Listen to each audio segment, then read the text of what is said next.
আসসালামু আলাইকুম আ রহমতুল্লাহি বারাকাতু।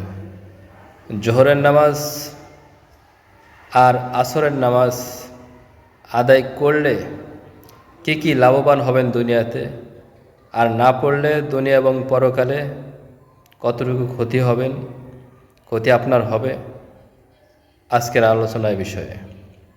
আপনি যদি জোহরের নামাজ আদায় করেন, জোহরের নামাজ আদায় করার জন্য জোহরের নামাজ আদায় করার দ্বারা আপনার দুনিয়াতে রুজি রোজগারের অভাব দূর হয়ে যাবে, আপনার রুজি রোজগারে বরকত হবে, আপনার কামাইয়ে বরকত হবে, আপনার রুজি রোজগারের কোনো সমস্যা হবে না।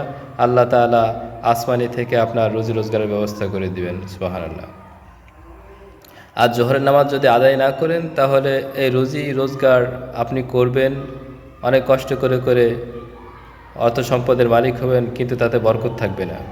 কোটি কোটি টাকার মালিক হলেও আপনি তাতে স্বাদ পাবেন না, তার বরকত উঠে যাবে। আসরের নামাজ যদি আদায় করেন, তাহলে আপনার শরীরে শক্তি হবে, আপনি শক্তিবান হবেন, আপনার যৌন শক্তি বৃদ্ধি পাবে, আপনার যৌন শক্তি কখনো কমবে না।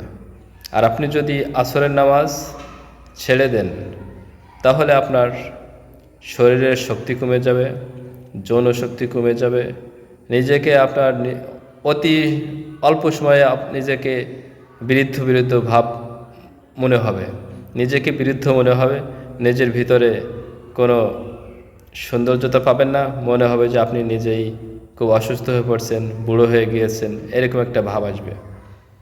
এজন্য জোহরের নামাজ, আসরের নামাজ আমাদের ছেড়ে দেওয়া উচিত নয়। দুনিয়াতে আমাদের এতটুকু ফল আমরা পাবো, আর পরকালে যা আছে তা তো পাবোই।